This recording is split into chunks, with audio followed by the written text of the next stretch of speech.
This is the unrestricted free agent. The Jimbo Fisher stuff. Were you in the room the other day when he threw? I was. Part of the reason we had so much fun beating Clemson was because we used to talk a lot of shit to them and they couldn't handle it. You feel fine, but your hands are shaking. Coach Spurrier couldn't give a damn. I want to take these athletes and mentor them. Why can't the Gamecocks win at the SEC tournament? So sunny all the time, so hot. Too sunny. Too sunny. Fans are going to be fans, and people who understand the sport are going to talk sports. With some weird dynamics. It's going to be painful, but I think at the end of the day, we'll be stronger people for it.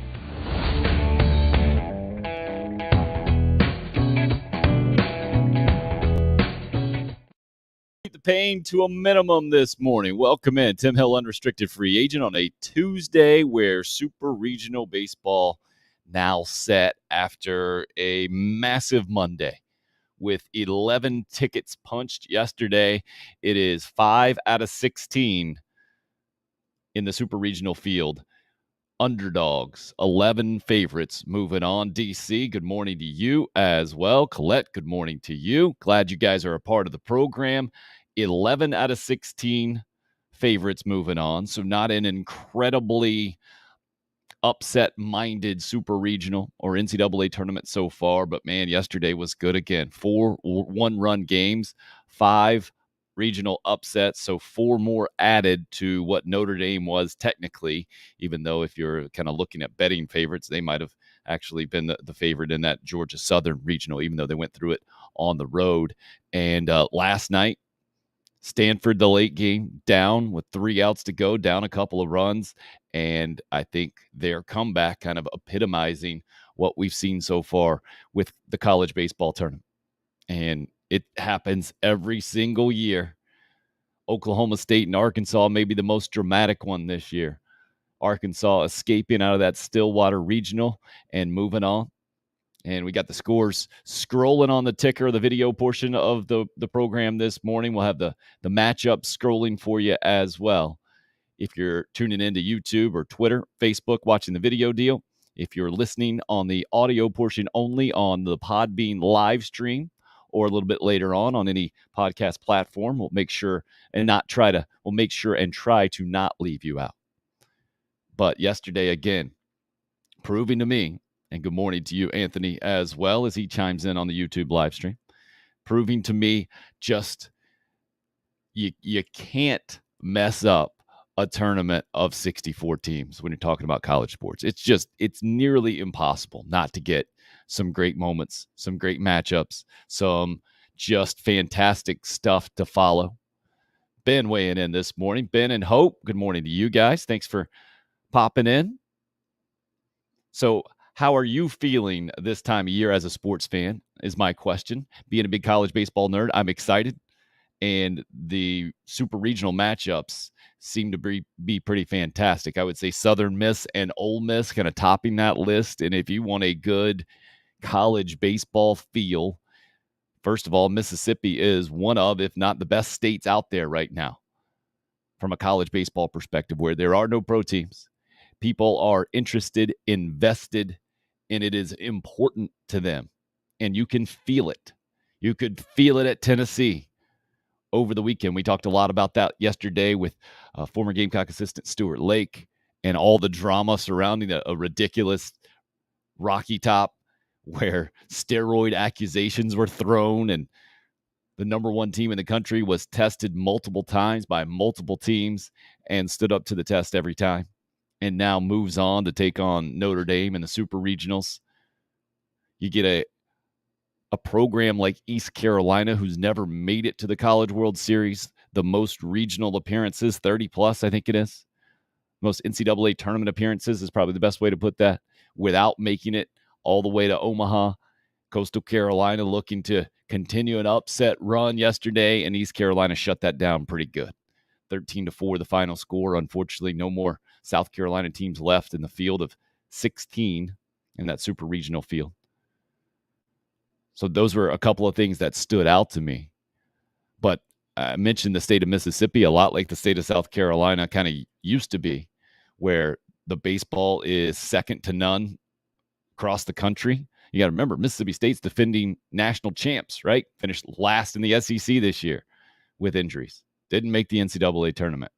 And now you have Southern Miss knocking off LSU yesterday, taking the big bad boys of the SEC and escaping with the home win. And now moving on to host Ole Miss, another big bad boy from the SEC who, oh, by the way, snuck into the NCAA tournament with a lot of criticism thrown their way. A lot of skeptics out there saying, wait, why did Ole Miss get in? Why did they get in instead of NC State? Just saw a pretty lengthy post from Wofford Baseball. I think it was put out either today or yesterday from their head coach, just talking about how much the program has progressed, and they won 42 games or something crazy this year, but didn't get in the NCAA tournament. Just the kind of the bitter disappointment of that. And the road that they have to go on, a school like Wofford, not just Wofford specifically, but we saw it with the College of Charleston have a good regular season, not get in. You've seen multiple examples of that. Rutgers, even from a Power 5 perspective, won 40-plus games. Maybe right at 45, didn't get in the tournament. A school like Ole Miss, who is used to winning more games, to having a much more impressive NCAA postseason resume, didn't have it as impressive this year, but got the benefit of the doubt, and then clearly played with a chip on their shoulder and cruised through that Miami regional and just absolutely thumping Arizona yesterday and moving on as well.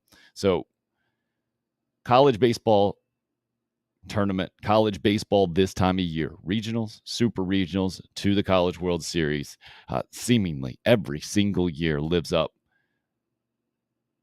I was going to say lives up to the hype. There is no hype nationally, right? Lives up to my expectations is probably the best way to put that, even without the traditional local schools kind of in the hunt, with Carolina and Clemson being out this year. Good morning to Roger. Morning to York as well. Again, glad you guys are a part of the program. Thank you for being here, live streaming each and every day, Monday through Friday, 10 to noon is the plan. Oh, one thing I wanted to get into last night that was a big-time controversy. DC weighing in on the regionals, by the way, says, I'll be pulling for East Carolina. Really like the coach and the school. Well, that's an interesting dilemma. I think you might have DC moving forward because Cliff Godwin, their coach there at East Carolina, I agree, a pretty likable guy. And speaking of that, I guess this kind of factors into what we've seen in that Carolina-Clemson rivalry, at least the last 7 years since Monty Lee took over for Jack Leggett. And now that Clemson is looking for its successor, Cliff Godwin, the East Carolina coach, seems to be at the top of the list. And what happened yesterday, I think, only makes it more likely that it's going to happen. Now, I think Godwin's on record saying that he wants to be at East Carolina. He wants to be the guy to take him to the College World Series. So if that happens this year, do you ride off into the sunset and double your salary, I'm guessing, and head to Clemson, head to the Power 5, head to the perennial powerhouse program? Or do you say thanks but no thanks, get a pretty massive raise, I would assume, at East Carolina to at least get in the ballpark, right? They're not going to outbid, they're not going to outpay a Power 5 school like Clemson, but I'm guessing they can at least kind of show the token of appreciation, and I'm sure there are some East Carolina boosters out there that would be willing to make sure they keep a big-time college baseball head coach like Cliff Godwin, which he is, to be very clear, and that program is a big-time college baseball program and has been now for the last several years. They're the number 8 seed this year for a reason. They're going to host Texas. If you need a better example that a school, that a program is big time, if you're hosting Texas, I think that's about as big time as it gets in college baseball, with everything that Texas has been through the years and having, even this year, they were the number 1 team in the country at one time. But that one on paper is the most competitive regional, right? 8 versus 9. Can't get more competitive than that when you're talking about the top 16 seeds, both of those rolling through, kind of chalking their way to the super regionals. But the dilemma there for DC could end up becoming, all right, are you pulling for now the eventual Clemson coach, or are you going to invest with East Carolina in this next weekend, this 2 out of 3 series in the super regionals, and then turn around and say, oh no, now he's coaching the rival? Interesting spot to be. But again, Carolina fans have kind of already gone through that with Monty Lee being a former Gamecock assistant and then taking over at Clemson, it not working out. But even just watching his kind of post-career, Clemson career interviews, my buddy Scott Eisberg down in Charleston, the first one that I saw, I know he's done one with at least another TV station up in Greenville, and just classic Monty Lee saying, I feel like I failed the kids. I tried my best kind of deal. It's one of those things, but man, he didn't have to do that. He didn't, Will Muschamp will forever be the example of kind of shutting it all down, going into a shell on the way out. Didn't even release a statement, just a typical professional statement for anyone in sports these days that's made a ton of money with an organization or a school for any kind of significant period of time, that you usually just give the platitudes saying, hey, my family and I really appreciate the community, the support, the whole thing, and we will always be pulling for the school, just the typical lip service. I mean, I guess I can respect Muschamp for not saying anything he didn't mean, but he didn't say anything. He pocketed the 12 plus, 14 plus, whatever ridiculous buyout it was, and moved on without a word. Happened just to move over in the SEC East to the alma mater in Georgia and go on and help them win a national championship. But Muschamp, as I'm talking about this, will forever be the guy in sports, my example, for it not working out as a head coach and him just kind of scooting out of there. As I was saying that, there's some other examples. What was the classic one? Bobby Petrino leaving a note in the Falcons locker room. like he's Martin Luther, and those are his thesis that he tacked up, right? I mean, this was only a decade or so ago, maybe more than that. I'm old, 15 years ago-ish. I forget what it is. But that's a classic example of him leaving things in a pretty sour way. But he was failing anyway. It was clear that he wasn't an NFL guy. I mean, when you're a college head coach and you have sat in kids' living rooms and recruited them and know their families and the whole deal, and then you don't even say thanks for the memories to anyone, that's pretty unfathomable. But that entire Will Muschamp era is going to go down in my head from the Gamecock perspective as it makes me shake my head just as I think about it. The fact that Will Muschamp took over for Steve Spurrier. Because we've gone through these coaching things, trying to put Shane Beamer in perspective and just going through the chronology, right? Lou Holtz, Steve Spurrier, Will Muschamp. And the Beamer last name being what it is anyway. And we're going to get to some Carolina football news here in a second. But as we were talking about this, I need to bring up baseball news. Dylan Brewer is the Clemson outfielder's name who will now be a Gamecock. It announced that news on social media yesterday that he's transferring from Clemson to South Carolina, one of just a few guys that will now play for both teams. In baseball, I'm trying to think. I'm not sure that it has happened in baseball. Josh Belk, the latest name to do it in football, even though it didn't really work out at Carolina. I don't know if he ever suited up for a game, actually. He might have suited up for a game or no significant playing time before then. It was the big-time running back from Clemson playing a year at Carolina on his way to the NFL before that. So it has happened. I know it happened. There was the example brought up maybe in the 60s or 70s. It had happened once or twice before. So maybe it's the social media era. I don't know what it is exactly. Maybe that players have always looked at the rivalry much differently than fans, right? Not quite the same, but as I say that, I'm thinking of guys like Ryan Brewer, guys who I know who have put on a Gamecock uniform and have just felt differently about Clemson because, I mean, a lot like fans feel, right? And not to confuse the Dylan Brewer transfer here from Clemson to Carolina. But another note certainly worth mentioning today that a Clemson baseball player will be a Gamecock, will be wearing a Gamecock uniform next year. Clemson outfielder Dylan Brewer, and the number's not overwhelming. I think ended up hitting somewhere in the neighborhood about 212 or so. So will be interesting to see how that works out from the Carolina perspective for sure. Just the fact that you get a Clemson transfer. I understand why Clemson will probably have a few more transfers this year than a typical year with their head coach leaving. I get that. And Brewer has been in the Clemson program for 3 years, so has only known Monty Lee, and I'm sure probably had a tremendous relationship with him. I would imagine that decision by Graham Neff, the athletic director at Clemson, to part ways with Monty Lee after 7 seasons, and especially the last 2, going just 60 and 50, 7 games under 500 in the ACC. Still not a popular decision, I don't think, amongst the Clemson players. You see this a lot of times, especially in college, where players kind of rally support for their head coach, and an administration goes a different way, and you see a bunch of transfers out. That's just kind of a loyalty thing, a pretty common thing. I think Monty Lee is an inspiring loyalty kind of guy. So I can see that. But now Clemson fans will be on that same side that they've been here recently of seeing one of their players in a Carolina uniform. Interesting. Speaking of uniforms, that's where I wanted to get to that Gamecock football news. And York saying that he thinks he might be pulling for Ole Miss and against the Vols. I think a lot of people would be pulling for Notre Dame coming up in the Super Regionals.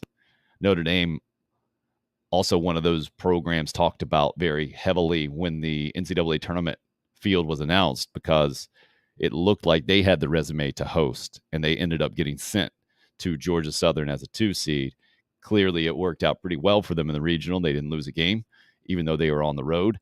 But now having to go to the number 1 overall seed, they'll go in big underdogs, no doubt.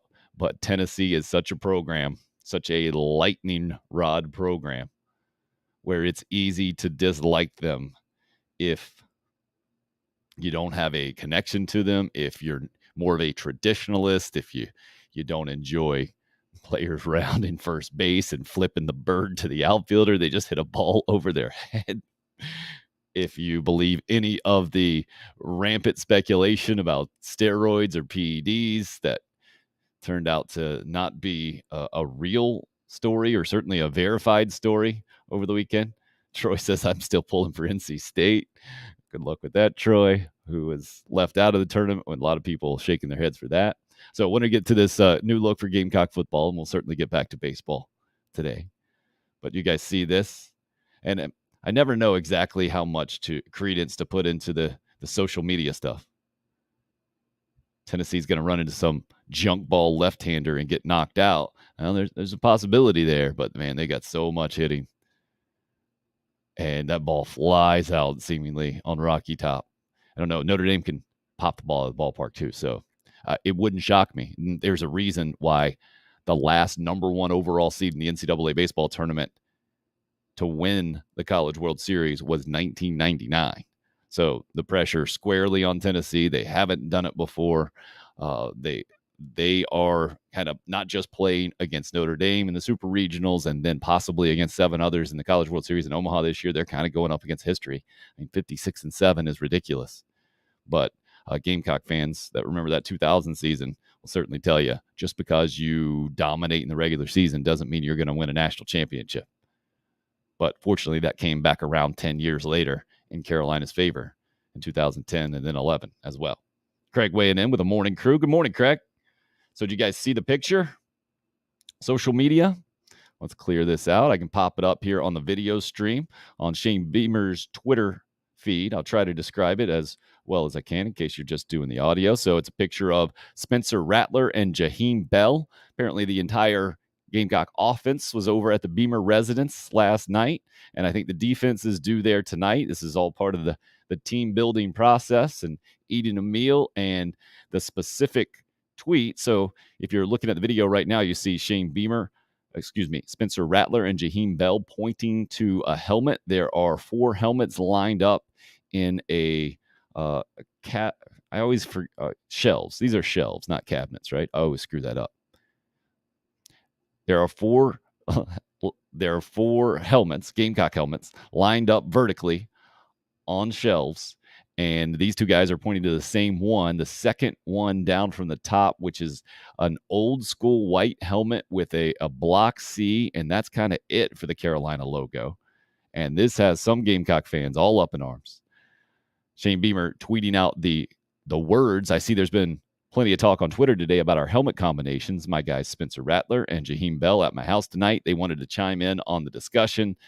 So who knows what's coming exactly. Again, I'll show you that picture. And the more traditional helmets that the Gamecocks have worn recently, the bottom 2 helmets with a garnet one, and then the white one that Lou Holtz and that era kind of made famous or brought back anyway. Those are with the traditional Block C logo that I would say that includes the Gamecock in it. And this one that the 2 players are pointing to yesterday that Shane Beamer tweeted out does not have the Gamecock logo as I've always known it in my life. It just has the Block C. What do you guys think? I'll be interested to see what ends up happening with the Gamecock football look. I've seen a lot of fans saying, it's about time. And man, the fashionistas in the football world, the college football world, is crazy to me. They've even gone with the segment there on, I believe it's when they've ended Sports Center on Saturday mornings, of the specific looks for the teams and the whole thing. I'm not a huge uniform guy. I'm more of a traditionalist when it comes to that. Like I don't care. Plain, great. I kind of like the Lou Holtz idea of you don't even put your name on the back of the jerseys, right? Just the numbers. You got one name on your jersey. It's the team name. How I say this, and yesterday my 7-year-old earned his all-star jersey with his name on the back of his jersey.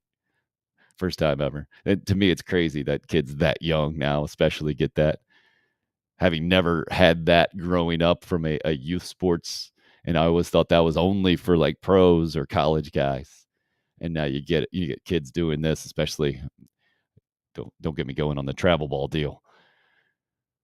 But will be interesting to see how much, if at all, things get changed from a look, a tweaking of the Gamecock football look for the 2022 season. I think Shane Beamer's smart when it comes to that, right? He's got his finger on the pulse pretty good of his program in all aspects, I think. And being a 21-year assistant coach at various big-time programs, starting at Mississippi State, having been a GA at Tennessee, just being around those programs, right? Soaking up all the knowledge and the environments that he's been at, including Georgia and Oklahoma. I think that gives him a unique window, an insight into how these programs operate on so many levels, right? Recruiting, probably where you would say he made his name and reputation and probably majored in. But I think right beneath that, and that's kind of what you got to be as a head coach, unless you're just simply an X's and O's offensive genius. Right underneath recruiting, I would put culture for Shane Beamer, and a lot of that maybe credit goes to just growing up as the son of Frank Beamer and seeing that program kind of ascend, right? And everything that went into that, I'm sure, probably helped. And then jumping around all those other programs at different times, coming in with Kirby Smart to Georgia, taking over for Mark Richt, knowing what that was, Sylvester Croom, and everything that his tenure at Mississippi State represented, and tried to get that program moving in the right direction. Didn't quite work out. So I think Shane Beamer certainly understands exactly what he's doing when he puts out a post like he did last night, when he talks about uniforms or anything else that the fan base will be interested in. You not doing it in year number 1, I think, is a smart move. Not doing anything major, significant. But then you win 7 games, you get some good favor going in the program with the fan base, and you get a little bit more latitude. You get a guy in like Spencer Rattler that you can do some photo ops with. Jaheim Bell goes nuts in the bowl game and is projected to be a big-time player and possible NFL prospect going into this year. You can have some fun with it. That's what he's doing this time of year. And, man, that hashtag find some joy, such a nice breath of fresh air from my perspective, having covered the Will Muschamp era day in and day out for 5 years, whatever it was. It just seemed longer in so many ways because of the grinded out mentality that I think just can wear on players, number one, but a fan base too. And Shane Beamer seems to have the opposite deal, the opposite type of overarching effect on a program, at least to begin with. Now, as I say that, you got to have the grind. If you don't have that, then you're not going to have enough production to have some fun, right? And Steve Spurrier might have put that the best way. You got to win to be able to talk. And just his recent comments about Jimbo Fisher, hilarious, right? Well, I guess you can talk a little bit because they beat him last year. Still hadn't won any championships. Just cuts right to it, right? That is Steve Spurrier to the core. So other big news yesterday. Phil Mickelson to the live series, the live series. I don't know what we're calling it. The LIV deal, the Saudi Arabian back deal, finally made it official that he is going to play in this first event. There were 6 spots open when they announced the field. 48 golfers, I guess, are going to play in this thing in London. 42 were announced.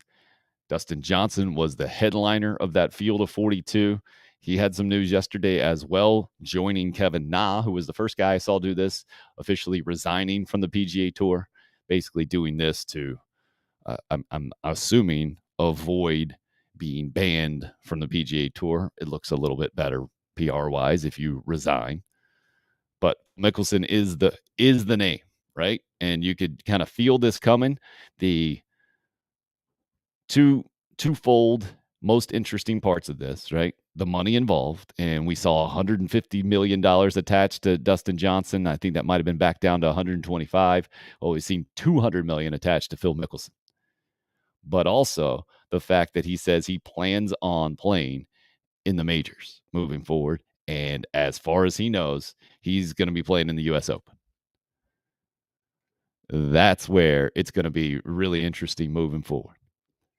Also, seen some social media chatter with some videos of guys talking about it. I think it was Graham McDowell recently and talking about how they're not politicians and the whole thing, and people just are not buying it from the guys on the that have made the move to join this new golf series.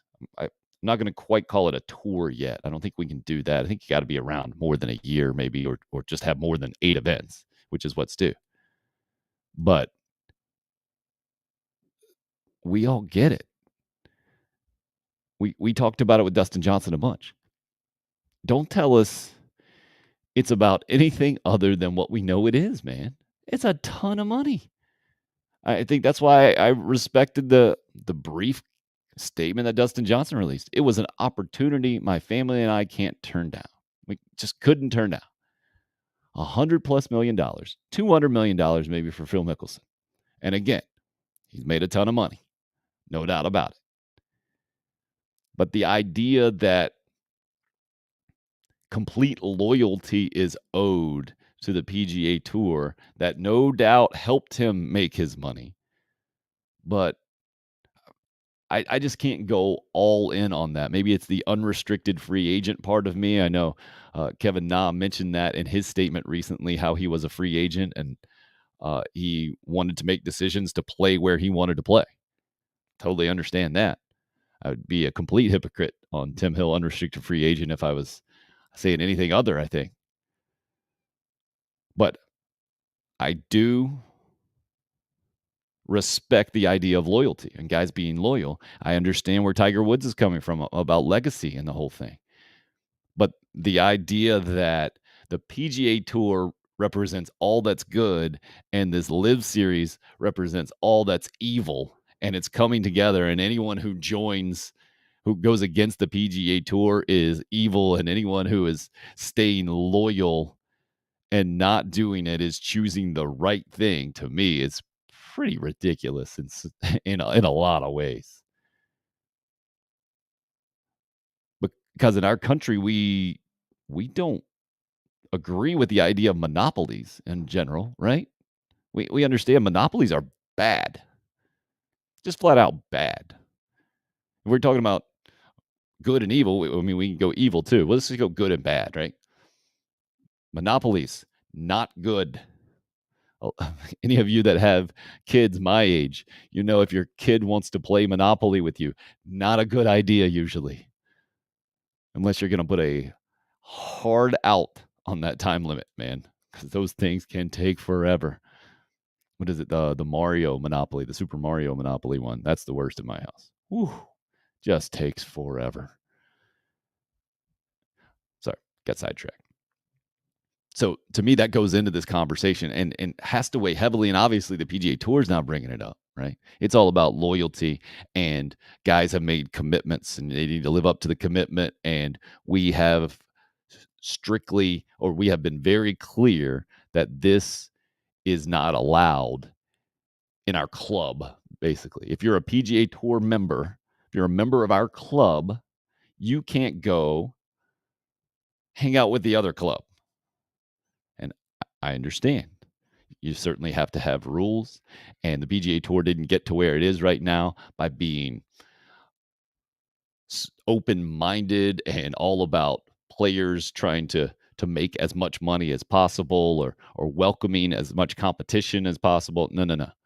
They're all about, hey, if there's a threat anywhere to us taking over the golf world, which they have long since done, or strengthening that hold on the golf world, well, you got to kind of take care of it. And that's what they're doing with this thing. I'm wondering how it's going to all work out in the end. Because the money is so ridiculous, like $4 billion total or something in this Live series. When it's all said and done, everything that's been invested and coming from mostly international places. I think we look at it probably a lot different than other countries. And those comments that Phil Mickelson made a while back about Saudi Arabia and the feelings that he has about the money backers here being scary people or whatever he said exactly. Oh, it's interesting. So interesting to get Teddy D's take on this. He is the dad of a strong youth golfer. I personally support the golfers and love the idea of more professional golf. There is dirty money everywhere, Teddy says on the YouTube live stream. The NBA's in bed with China, but nobody seems to care. I say to the golfers, go make yours. And I'm with Teddy on this one, man. I mean, I think right before the pandemic hit, there was the PGA Tour of China. It's, and I mentioned this to my buddy Mike Gillespie from ABC Columbia when he was talking about it's bad. It's horrible that people are getting money from those connected with some of the atrocious things that have been done or have been condoned, maybe might be the best way. At the least way to put it from the Saudi Arabian perspective. And I was like, well, so the PGA Tour is just getting all charitable donations from saints everywhere. That ain't how it works. So the black and white discussion or the way that the headlines can read, fascinating to me. And especially for those of us in the state of South Carolina, in the Columbia area, who have followed Dustin Johnson and I think pulled for him, understand maybe his challenges, his struggles. But to see the headline yesterday, resigning from the PGA Tour, never thought I would see that happen, but don't blame him a bit. Phil Mickelson is a bit of a different stratosphere, right? He's the second, I think he's probably made the second most money in the history of golf behind Tiger. And has always been number 2 in my lifetime anyway, most of my lifetime in the world of golf in so many ways. And so to me, Dustin Johnson kind of represents the top of that next rung on the golf ladder. But for these guys to challenge authority, I'm a fan of, right? To welcome competition. It's interesting. Shane Beamer always talks about the competition being a core tenet of the program. I forget who was talking about it more recently.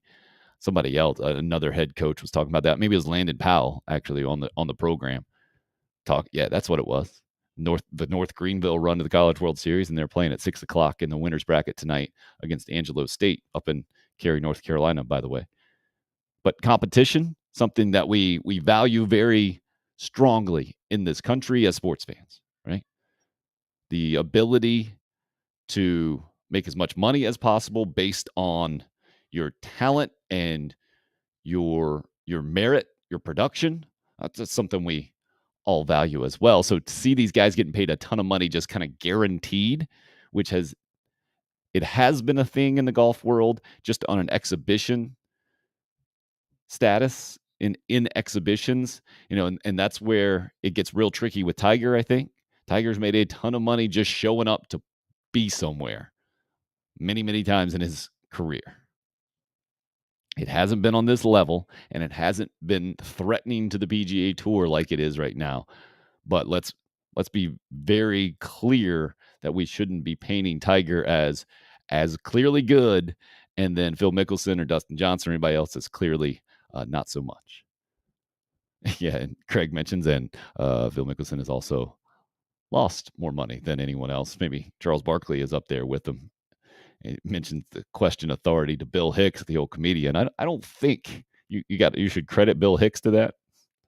I think that was way before him, but if that's where you want to go, I got no problem with that. Justin weighing in on the YouTube live stream going, good morning and go Heels. So North Carolina, one of the 11 college baseball programs punching the tickets yesterday. And the super regionals now set. North Carolina will stay at home. They're the number 10 seed. VCU had snuck through in the winners bracket there, but North Carolina deep enough, good enough, and coming through their own regional. But now they're going to have a whole new challenge. They got Arkansas coming to Chapel Hill. And then that Arkansas-Oklahoma State regional, as fascinating as it gets, it was ridiculous. And I'm trying to do the math now. So Oklahoma State scored just 3 runs yesterday, coming off a 43-run explosion on Sunday. Arkansas, a 7-3 winner in that one, and doing it on the road against a powerhouse program, a team that Stuart Lake has told us is kind of built like a gorilla ball team from the 80s or early 90s. Popping the ball at the ballpark all over the place. You can't score. You can't get down 12-0 in an elimination game, win the game by 14 runs without having a ridiculous amount of power and grit and all of that.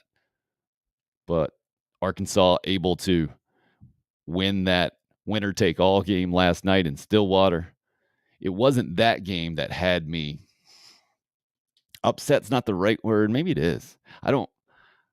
I'm not that emotional watching sports typically, having been trained, I feel like, in a lot of ways to approach it from the professional manner, right? Not too biased one side or the other, and make sure that you're fair in the coverage, having started in local TV back in 2000 and then transitioning to radio in 2016. And so been able to do this as a profession for 20 plus years. I feel better when I hear a guy like Dan Patrick talk about that, how he doesn't have teams or he just kind of pulls for good games. And I think had kind of been trained in a similar way. Of course, done it at a much more successful level. Don't get me wrong, not comparing myself. Just it makes me feel better to hear that maybe I'm not a sports robot or the only one out there in that way. But when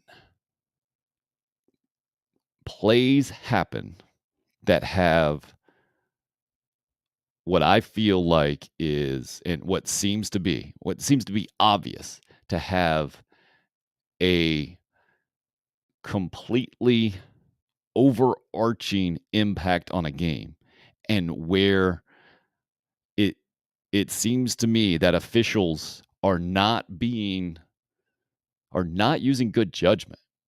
So last night, the play, instead of trying to go to some kind of soliloquy or monologue here and make it much more difficult than it is, let me tell you exactly what happened. This was Maryland UConn. I got no dog in the fight here.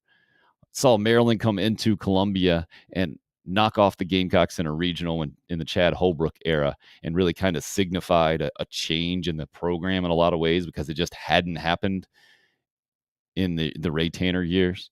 But that's really the only connection to Maryland baseball I have. They're playing UConn, right? UConn came in 2011 with an amazing team, top to bottom, led by George Springer out in center field, and Carolina took care of them in a couple of games.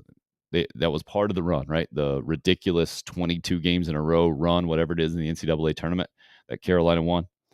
And they won 2 games against UConn, but they were dogfights, and you could tell that team was really good. So those are my only connections to UConn and Maryland, having seen both programs come to Columbia, have some levels of success, Maryland more than UConn, but respecting both programs. But the play last night, late innings, I think this was 7th, 8th inning, forget which one it is. Maryland is trying to come back. They're down, I think, 2 runs, maybe just 1 run at the time. And their center fielder hits a kind of nubber down the first base line. Pitcher has to come get it. Center fielder is scooting. Pitcher picks it up, I think goes over into foul ground and flips it. The second baseman and moves over to first base and kind of backs it up, and ends up more like throwing it to the second baseman behind the first baseman than the actual first baseman. The guy at first is trying to reach over towards second while the runner is coming across the bag. They collide. And the first baseman was shaken up on the play. The runner seemed to be okay, but it looked like he was doing everything he could to avoid contact and just get to the base as fast as he could. There was a runner on third at the time with 1 out. That runner scored. The guy was safe originally. And then the home plate umpire, which I guess technically it's his job to watch this runner. And because the runner had not been in that little lane they draw in foul territory, once you get from the grass to the dirt, or once you get close to first base, I should probably say more accurately, the dirt kind of expands there maybe. That's the lane you're supposed to run in, technically. Because the runner didn't get in that lane, which actually would have made it more difficult, would have been more of an obstruction for the pitcher who had gone over into foul territory to kind of throw back across him or over him or whatever. I mean, he was in fair ground by inches. But because he was on the fair side of that runner's lane instead of the runner's lane, and this happened in the World Series not too long ago as well, right? That Nationals World Series where runner was called out and then they hit a home run right after it against the Astros, and kind of all was restored in the Jadeveon Clowney, the hit kind of sports karma moment. But this thing last night was the opposite. So the home plate umpire overrules the guy on the bases, calls the runner out. The runner at first is irate, and kudos to him and the coaching staff for avoiding getting ejected. But not only that, then they go to replay to confirm it, and then they have to send the runner from third back. So he doesn't score. There's an extra out. The next guy, I think, flies out with 2 outs in the inning. So the run never scored. UConn went on to add a couple of insurance runs. But, man, this regional was being played. I think they're the 15 seed, Maryland, at Maryland. And all the momentum that was built up, and you could feel it in the park, the energy. I could feel it through my television that they were getting ready. They were on the cusp of taking the lead in that thing. But not just that this play happened against them, but how it happened. That everyone saw the guy safe at first. Everyone saw the guy score from home. And then because I'm showing my fingers, maybe 6 inches, right? Maybe I need 2 hands instead of just fingers and inches. Maybe it was more like half a foot, 8 inches, kind of max, that the guy was in fair territory. That's the reason that this play was overruled and the whole thing went against Maryland and for UConn. UConn goes on to win this thing on the road. I'm not saying it's because of this play specifically, but it had such a massive impact as I was watching this thing. It just made me kind of sick to my stomach that this rule even exists. And going to get an official's take on this coming up, I think, in a little bit to understand, to help explain to me how.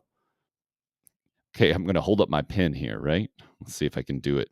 What would be the most effective way to do it? If you have a straight line and then you create a lane on the outside of this straight line, I guess I need to put my finger up there, but then you put the base on the other side of the lane. It's over here. It doesn't make any sense at all. The runner's lane is in foul territory, but the base is in fair territory. So the fact that you're supposed to run through foul territory and then reach out with your left foot at the end to touch a base that is wholly situated, the edge of it's in foul ground and the rest of it is in fair ground. It just, physical. And the fact, the way that it was interpreted, letter of the law, and that's what whoever's doing the color analysis on the broadcast was saying as well. Like, yep, letter in the law, I get this thing, but man, just brutal for Maryland, and it was not a good scene. Like the fans were letting the umpire have it, and the whole thing. Troy says that's a stupid rule. Runner would have scored from third regardless. Exactly. That's it. That's another part of it too. Like, letter of the law. Yep, you got to send that runner back. But there is no way at any point was that runner wasn't going to score. And then there was nothing else the runner to first base could have done. Nothing other than be in foul ground and impede the throw, be that much more in the way of the throw from the pitcher. And then I guess slide into first, since the first baseman was kind of reaching over the base in the runner's way. And it's just messed up. It was a messed up situation. And I hate to see a play like that where I feel like it is no one's fault. An offensive player's through no fault of his own gets called out. Not just that, but a runner who scored very legitimately gets sent back to a base, ends up not scoring. That's brutal to me. Absolutely brutal. And that's when the emotion does come out, and I not quite as vehemently as some Maryland fans. If you read lips and you were watching the broadcast there, you might want to make sure that the kid. Fortunately, my kids were already in bed; they weren't watching that one. But oh man, it was rough for sure. Justin says, "Wish the rule allowed the run to score, but the runner never was in his lane. It is what it is." But that's the thing; it is what it is. It's a stupid rule. Why? How can you have a runner's lane that doesn't end up at the base? The runner's lane ends up in foul territory beside the base. That's what's so mind-boggling about this. And I want to get maybe some more information about maybe how this came to be in baseball, because I didn't even know. I played it all my life, a year in college, right? Never knew that was a thing until that World Series play. I don't think that's what that extra line is for, that you're supposed to run there at the. I don't get it. Maybe they did it originally to protect the first baseman. I have no idea, but it's really dumb. Almost as dumb as these extra bases they put on youth fields now. I think to try to help kids not run into a first baseman, right? The ones that my kids play on, there's the white regular base, and then there's an orange one kind of in foul territory connected to it. So it's just a massive double base at first, which I think is just confusing for kids, and I don't get that one either. So that was a brutal situation last night, and that's also part of the brilliance of this NCAA baseball tournament that happens every single year. There was another really questionable call in a game. It was a tag at second, and I don't even remember which game it was yesterday. I think maybe Oklahoma, Florida. And it looked like on replay even that you could see the glove swiping the fingertips before they hit the base, and yet the call was upheld, and it had another massive impact on the game. Like, I think that's what we have to come to the conclusion to. Unless you're going to invest in the highest grade equipment like Major League Baseball does and have it installed all over the place. In the NCAA's case here, it would just be in 16 locations, right? Every single year. But you would have to, I guess, travel, install, or make sure that the 16 locations already had it and the whole thing, unless it's the highest grade available. Because in college baseball, it's the worst, man. You get it slowed down, but what you end up getting is a blurry version, an almost equally unclear version of what you saw the first time. So instead of replay helping you figure out, helping the situation, actually, it usually makes it worse. First of all, you're slowing down a slow game to begin with. Problem. Secondly, you're showing me something that is more confusing than the confusing original version a lot of times.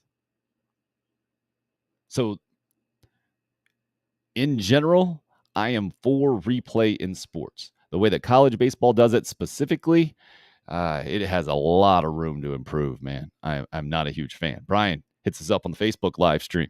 Stupid rule, hit the nail on the head. The play didn't have anything to do with the runner on third. Exactly. And that's not even what I feel is the most unfair part of it. It probably is the most unfair. But I felt the most bad for the runner going to first, who clearly should have been safe to me because of 8 inches the other way in a dumb rule, man.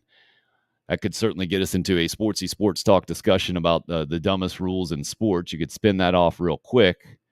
I think the overtime setup in the NFL is always at the top of that list, right?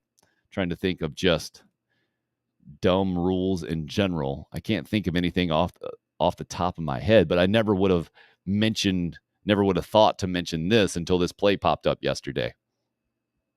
I'm glad they at least got rid of the replay or the coach's challenge that you could give interference in the NFL. I'm glad that was short-lived.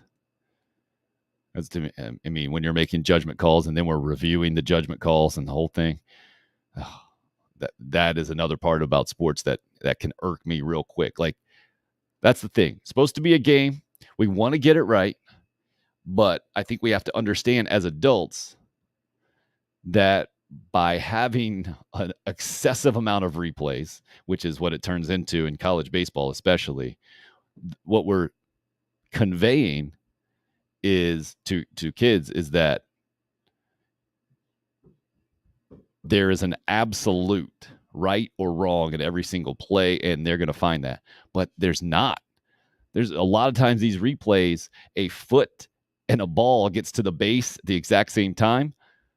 So you got to go with, even on replay, right? Frame by frame, you still can't tell. So go with the call in the field. When it's egregious, yes, overturn it. Make it be a quick replay. Say, nope, that guy just missed it. That's what replay should be for. There should be a strict time limit on these things.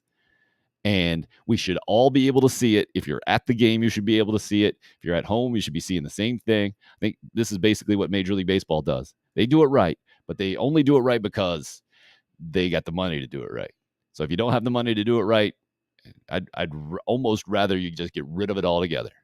But then I don't want to see kids jobbed, programs completely ripped off because of an umpire missing a call, which happens. You're human. So I don't know how to move forward. I don't have a great recipe, I guess, to move forward, which makes me think I'm just complaining to complain, and I hate that part too. But wanted to make sure you knew about that situation specifically. And if you haven't seen it, it might be worth going to search for on the social media, the play, and just how much of an impact that had, unfortunately, a negative impact on the scope of these two teams' seasons, or of Maryland's season for sure. I think maybe even UConn fans might even feel bad about how that ended up going down. Now, UConn went on again and added at least an insurance run or two, so maybe that proved, maybe the baseball gods at least gave us that offering to make us feel a little bit better from a karma standpoint that UConn goes on and moves on. But it was That was a tough one to watch last night. Justin weighing in. Normally the ball's being thrown in the field of play. Like if there's a bunt down the first baseline, the catcher would need that lane to throw to first. Yeah, but if you played at baseball at any kind of high level, you know that you go inside or outside from that throw from the plate, right? It is not always inside, and certainly more inside than outside typically. Yep. So I get it. But when the lane doesn't end in the base, it doesn't make any sense. And Justin says, I guess an amendment needs to be made if the throw is outside the baselines. No, we don't need to add amendments to a dumb rule. You need to get rid of the dumb rule. You need to change it. Why that lane can't be the dirt, I don't know. Why is that too simple? Would that require every field to have the same amount of dirt cut out around the line? And that would be too difficult to legislate, maybe.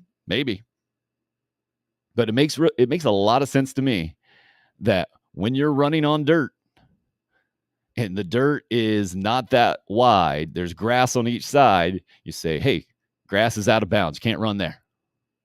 Dirt should be it. Very simple. You don't then add another part of dirt 75 feet down the line and say, no, now you need to move over. Now you need to shift out and then go back over to touch the base. That's the dumbest thing ever. I just don't get it. So sorry to bombard you with that strong gas baggy hot take, but that's one thing that popped up yesterday. There is not a lane for any of the other bases, so why first? Another good point, Troy. Well, you can't run through any other bases either. Home plate maybe being the exception, right? So and there are more plays at first, so I'm sure that would be the easy answer. And you rarely get collisions. I actually saw Florida. Was that Evan Langford, who hit his 26th home run, I think, for Florida yesterday? I think after the game, Kevin O'Sullivan mentioned that he got a couple of teeth displaced, and during the rain delay, went and got it fixed, came back. Crazy, but that's because he went head first in and got I think a shin or a knee into the face. When you go head first into bases like that, that can certainly happen. I saw it in the Arkansas-Oklahoma State game where runner went in feet first, slid around and kind of under a tag, but kept sliding off a base. The third baseman was smart to keep the tag on the guy, and the guy originally was called safe because he got under the tag, but was called out because he ended up sliding off the base. If you go in feet first, it's hard to keep connected to that base sometimes. Harder, certainly, than if you go in head first and you're able to grab that base. Let's get an expert opinion in on this, someone who actually has a little bit more background on it than I do, at least from the outside looking in. Someone who has put on the umpiring gear a few times, huh? David, any idea? David Smith from Pelion High School. I see the X's and O's back there. Make sure we're not stealing any good plays from you. Any idea how many games you've umpired in your day? 500 plus easily. Okay. I can imagine that. Did you see this play? I've been going on and on, drawn and on about this one play, Maryland, UConn. Okay, it happened last night, kind of a drubber down the first base line. There's a runner on third. The runner going to first collides with the first baseman, beats the throw. The throw doesn't even really get to the bag. Originally called safe by the field umpire. The plate umpire overrules him, calls the runner out because he wasn't in the running lane there. He was a couple of inches over in fair territory. They end up sending the runner back from third who had scored as well. They end up not scoring, end up being out and kind of confirming it on replay. So I guess my first question is, what's the point of the running lane to begin with there at first base? And why in the world is first base situated then back inside the field of play while the running lane is outside the field of play? Now, the second part of the question I can answer intelligently, other than to tell you that they want a perfect diamond, okay?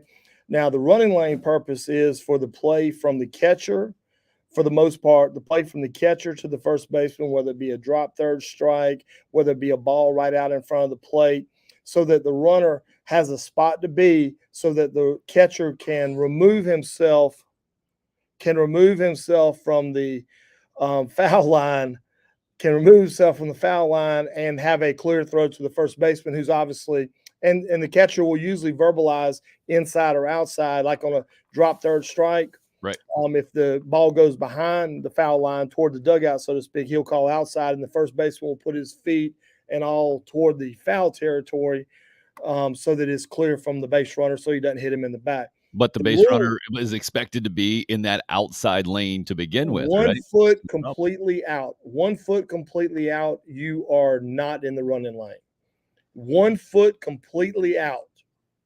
If your heel's on it, you're still considered to be in. Let's say your left foot heel is on the foul line, then you're still completely inside the lane. Now that left foot goes, as you said earlier, into fair territory, and there's green between the line and your foot, then you're considered to be outside the running lane. But it doesn't necessarily have to be interference because you're outside of it. Let's say that catcher grabs the ball, and I've not seen the play you're talking about. Somebody here is pulling it up here in a second. But let's say that ball you're talking about is the catcher grabs the ball and he airmails it. 20 feet, the ball slips out of his hands. He airmails it to right field. The rule also contains a clause that an out had to be able to be made. So the ball airmail into the right fielder, first baseman wasn't going to catch it whether he was inside or outside. You follow me? So you don't have interference in that situation, even though he's outside the running lane. Right. Now the ball hits him square in the back. You got a situation. I've got somebody pulling that play up for me right now. Oh, big time. You got a staff over there? Impressive. we got football coaches that are sitting in here. Impressive. And as the defensive coordinator, you got your defensive staff, I'm guessing, pulling that up. Sir. Nice work. Pelion High School's big time. All right. You just saw it? Yeah. Interesting. I will translate that real quick into it. That's a fellow official saying that was a bad call and not wanting to throw an ump under the bus. That's what I heard. Hey, I thought you wanted to talk to me about the North Carolina play, which I totally agree with the 107.5. And I'll just be honest with you. I've just heard what they were talking about during the midday show. Uh-huh. I'm looking at it again. All right. I like it. He's going real time for us. That looks like just a baseball play to me. Exactly. That looks like a baseball play, and we just got a bunch of people running into each other, okay? The one that you're talking about, but the North Maryland UConn one. Let's stick with that for just a second since you've seen it now twice. So this then is a case, in my opinion, of an official going to the letter of the law instead of what we all just saw. Would you agree with that? Because by the letter of the rule, he was definitely not in that lane. And by the letter of the rule, again, just like that World Series play with the Nationals a couple of years ago. Yeah, technically that is correct. 36 miles an hour in a 35-mile-an-hour zone is technically illegal. That's my analogy here. Yes, sir. Tim, did they have to go to the monitor for this, or did they get it live on the field? So they got it live on the field, and then they went to confirm it on replay. So you said home plate called him out for interference, okay? Correct. And that is home plate's umpire's call. He's supposed to jog up the line to the 45-foot line, okay? 45-foot line, and he's got that. And like you said, to the letter of the law, my view is not great, but to the letter of the law, you're right. If his foot was inside, he can get interference on that play, and that's a tough one. You're exactly right. It was so brutal to watch, especially the impact that it had on the game. It added an out. It it took a run off the board. UConn did go out on to add a run or two on insurance, so that made me feel a little bit better for Maryland. The team that was egregious was actually the winner, correct? No, they ended up losing. Maryland lost. So they were trying to mount a comeback. This would have certainly helped in that comeback attempt. Added a out, took away a run. UConn went on to add that was winning, ended up adding on an insurance or two run. So that made me feel a little bit better here. But I felt sick for Maryland, even though they were hosting, they were supposed to win this thing. I usually pull for the underdog in the situation. I'm not a big Maryland fan or by any stretch of the imagination. I just felt like I saw someone enacting the letter of the law over the spirit of the law.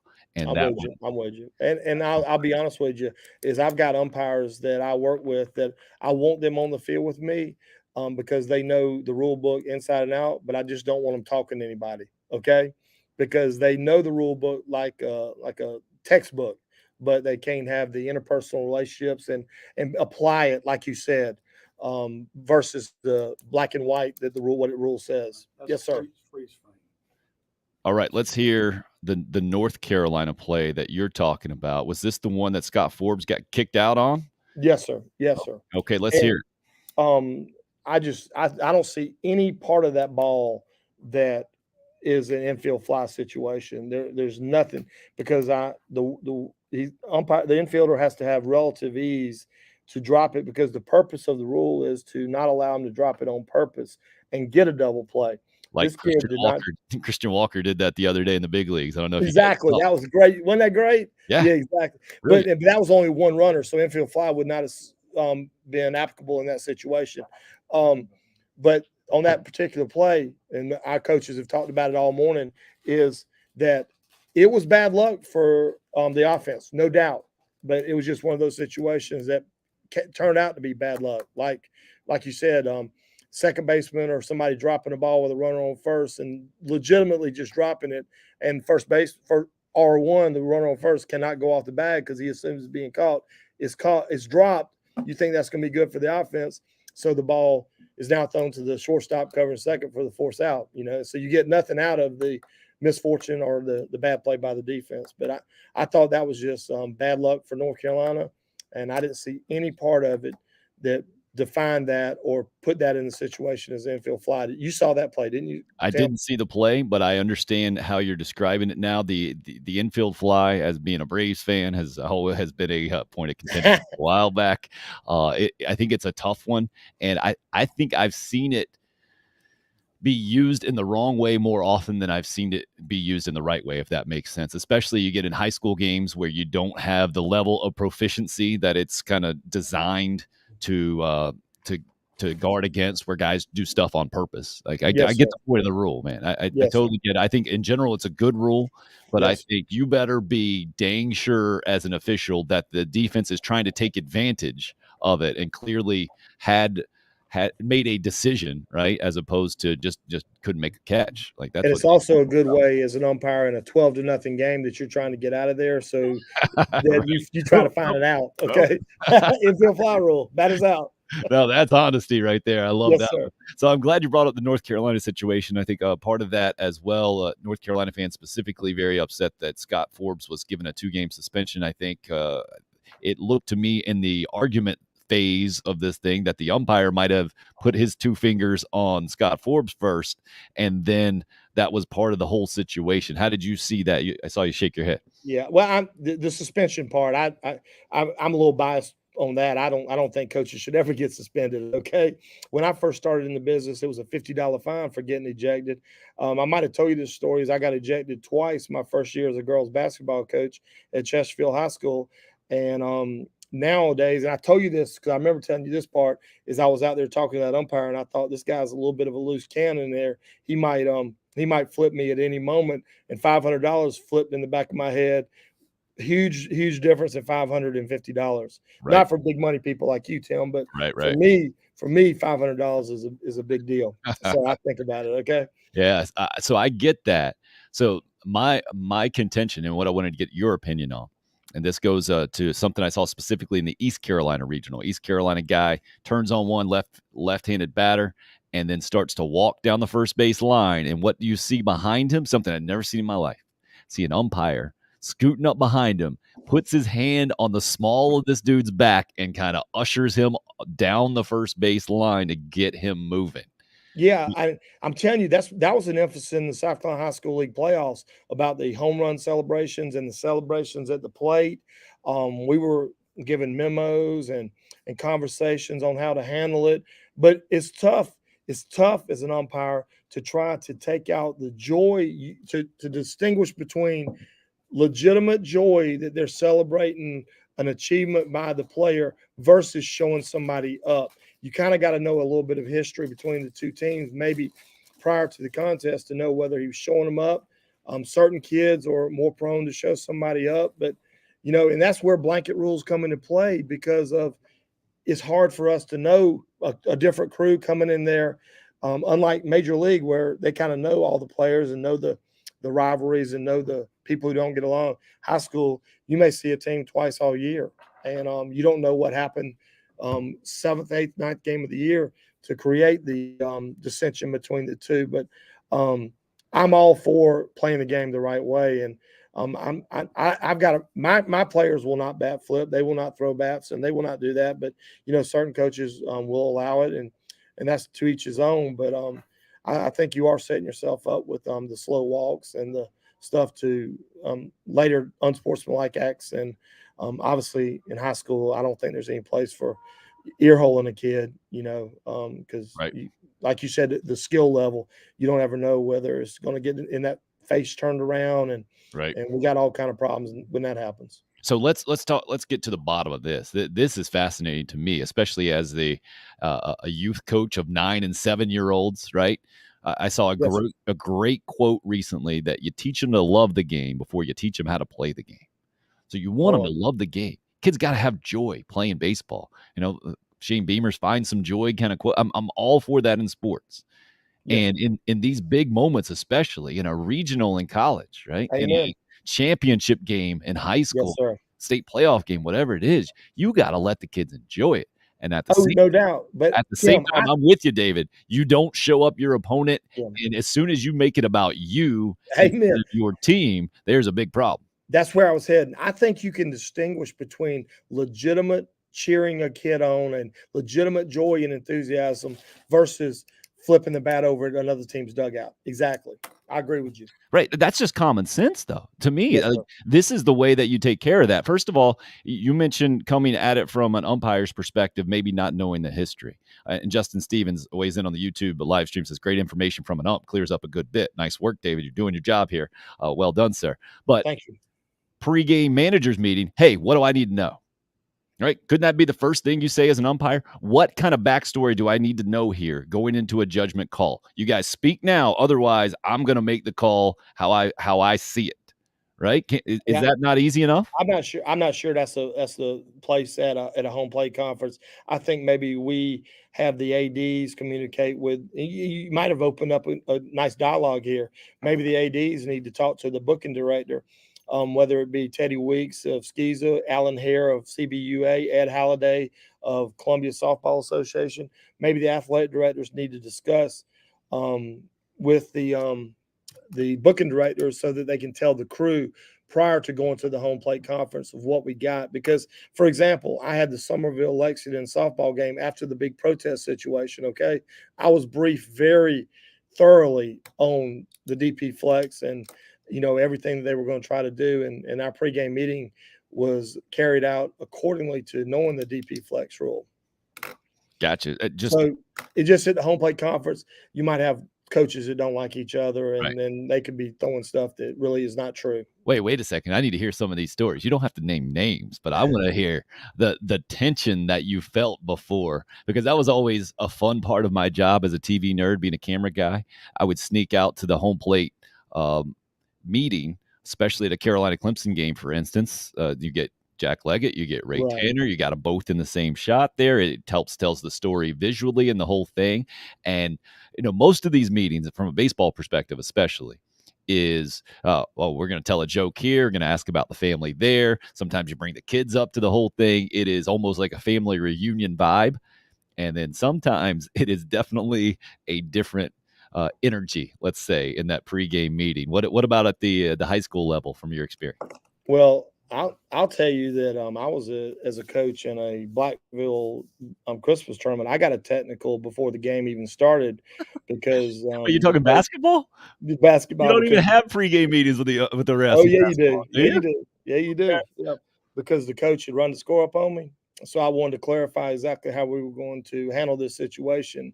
And one of the referees did not like the way I approached it, so he teed me up. Well, at least I got to sit the whole game. I got to relax the whole game. But, I think there's some animosity there. I think there's some good storylines and behind-the-scenes stuff that go on at the home plate conference. But you're right. Most people act jovial and friendly toward each other at the home plate conference. It's good. It's good photos, right? Absolutely. It's a good picture. And to me, it's a good reminder for the teams visually, like fan bases and everything else. Like, hey, we're together on this. Everybody's in on the rules. We're all moving forward on the same page. Now let's separate. Let's go compete. And at the end, you should also come together and play the game in a certain way with a certain respect. Troy asked, did you umpire in Skeeza? And you have done both, right? I think that's Troy Jeffcoat from Blackville area right there. Okay, I think I played against Troy. So he's going to get specific on you there, Yeah. and that Skeeza stuff. Yeah, I held Troy to like 2 or 3 points one night. Okay, when he was scoring about 20 points a game. Okay, Nice. if that's the Troy Jeffcoat from Jefferson Davis. Long memory from David Yes, sir. Smith over there, especially Troy was a good umpire too. If that's the one I'm talking about. Nice. So that's where I think I would like to ask you next, David, as you mentioned Troy being a fellow umpire and the whole thing, and he says, yep, that's him. Nice work, David. You're all over it. What are some rules out there, if there are any, that you would like to see, if not tweaked, then change completely? Because this base running rule to me is at the top of my list with the lane out there that doesn't end up in the base. I just don't quite get that one. Well, I don't have enough research on it, but do you know what softball does? Don't you? They have the double base. They have the double base. I was talking about that with my kids, right? We got an Okay. orange one, and then we got the white one, and the orange one's totally in foul ground. Now, my question to you is, if the ball goes over that second one, that's not fair, correct? That's foul ball. That's It's a correct. foul ball. Okay, That's that's foul just basically there for the runner to not collide with the first baseman, correct? That's correct. Okay. And once again, you talk about the lower level of play. Kids can't control their bodies as well. Maybe that might eliminate some collisions because of the fact that they know where to go, on the way through. Right. Yes, Yeah. sir. So I get that to some degree, but are there any rules out there, just personally, that you think I don't get this, or I've seen it happen, and the letter of the rule doesn't really make sense with reality? Are there across any sports? Is there anything at the top of your list where you would see? I think most fans in general say that NFL overtime rules, something needs to be tweaked about that. There's something not right about a team not being able to get the ball because they lose a coin flip in overtime. I get it. It's not that's not something personally that I'm too worried about. Don't give up a touchdown. You don't want to lose. It's got to end at some point. At that point, what about you? I'm not sure about changing, but you do know in high school that if you fair catch a punt, that you can put it down on a tee and move the people back 10 yards and do a free kick and get 3 points if it goes through. I think that's unique to the high school game, but I think that's. Have you ever seen anybody take advantage of that in a game? Charlie Assey was my high school football coach, and our first game in Bishopville, we tried to win it in regulation, but our kicker choked. Okay, so he shanked it off to the right, and we ended up being tied. And I'm aging myself a little bit. There was no overtime in this year. Okay, so we ended up our first game with Charlie Assey Sr. as my football coach. We ended up tied that night, but I think that's a unique rule. You still holding it against the kicker? Obviously, you guys don't talk. I'm guessing. Well, not. I think he's a sheriff of Union County now. So when I go to Union County, I'll behave. Okay. Yes, sir. Oh, fantastic! Yeah, that's a great one that is so unique and kind of obscure. I think. Is there anything out there when you watch games and you say, "Man, that shouldn't be there"? Or I never understood the NBA 3 to make 2. Do you remember that old one? You had 3 free throws to make 2. No, whoa. You don't remember that? Then you are young. Okay. Back in the old days, you could have 3. It was a situation where an offensive team could have 3 free throws to make 2 in the NBA. The highest level of basketball, they gave them an extra unguarded 15-foot shot. Okay. And this was only if it's a shooting foul. It was every shooting foul, then 3 to make 2. I'm looking at my expert here, Coach Tucker here, and he's not giving me any answers. He must not know the answer either. I don't know. So somebody will know. Okay. Whoa. Would that possibly have been when they first introduced the 3-point shot and they just gave you 3 shots? It was before the 3-point shot. But I'll tell you this I wonder if it was just like when they got in the bonus situation, maybe to give them an extra bonus when they got so many fouls against the other team. Huh. Yeah, that's good stuff, man. So do you find yourself as a fan watching baseball this time of year, seeing it more as, can you see it as a fan, or do you get in that kind of umpire mindset and see it more from the rules and how they need to be enforced in the whole thing? Well, I see it as a fan, man. There's no better passion than watching these college baseball guys get after it. Did you see the catch by the UNC guy against the fence the other day? I think it was like Holiday or something like that. He jumped up and robbed him. I Over mean, it. Yeah. and just the passion they play the game with. And Yesterday, there were 2 catches in the Florida-Oklahoma game in center field. The first time, the center fielder went shoulder straight into the wall and made a dent in the fence. wow, The next time, I think that was the Florida guy. The next time, the Oklahoma guy goes up against the fence. I'd never seen this before in my life, David. He came away from, he made the catch, kind of went flat against the fence, comes off. There is a dirt outline on the fence of his uniform. It was fantastic. I'm with you on this college baseball stuff, man. yeah. I mean, just the passion they play with the game, and I mean, some of these pitchers after they get third outs, they're not showing up the guy. Like you said, I can see the passion about they just got that guy out. It's not about showing somebody up, and it's one of the most enjoyable. I heard somebody debating the other day where the College World Series in baseball and softball, man, they're doing some things there too. Ranks with the March Madness, and March Madness obviously has the TV and the number of fans, but as far as excitement and passion, man, they're getting after it in these college postseasons. No doubt about it. So, what do you guys got going on in the office today? It looks busy over at Julian High School. We had weightlifting at 8:30. We had passing league practice right after that. I got my basketball team practicing in the gym right now while I came to talk sports with you. And let me see what else we got going on today. We had volleyball going on, so it's a busy day. Busy summer at Pelion, Yes, man. sir. We really appreciate you making the time. I know you have enlightened us for sure on this specific rule running to first, and then other issues from the umpire perspective, especially today. And man, learned something new. 3 to make 2. Had no idea that was a basketball thing. Well, I'm gonna research it and I'm gonna get back with you, Tim. All right. Sounds good. David Thank Smith you. over at Pelion High School, longtime official. Absolutely, you too as well. He's a kind of the official on the show, if that's a thing. The official, David Smith over at Pelion High School. And again, done it in Skeeza, done it in the South Carolina High School League. So he knows exactly the ins and outs and kind of the behind the scenes stuff that goes on in South Carolina high school athletics, and appreciate hearing that. And that hasn't changed my mind. That didn't change my mind at all about the runner's lane, by the way. He mentioned the perfect diamond, and I didn't want to get into this too much. You guys can go back on my Twitter if you really want to. And I think I want to say it was Jason Stark recently. And I forget which outlet he's with. He used to be with ESPN. I don't think he is still. I think he's with another national outlet. And I think it might be The Athletic. And I know I talk about The Athletic all the time, so my apologies on that one. I feel like I should get dinged for that every time it happens. Let's see if I can get a sound effect on here for you. Every time I mention The Athletic, I should go. No, not that one. There it is. So my apologies on mentioning The Athletic again. All right, I'll stay away from that. But there was an article recently, is what I'm trying to say, about how second base baseball is moving it in the minor leagues. I think it is how they typically do it, maybe in some of these independent leagues or even the international league. I forget which one they were talking about specifically, but they were moving second base. They were making the bases larger, and they were moving second base, and they're trying to just get more action in baseball, trying to speed up the game, trying to get more fans to it. But I'd never known this in my life, that second base has always been in the wrong spot.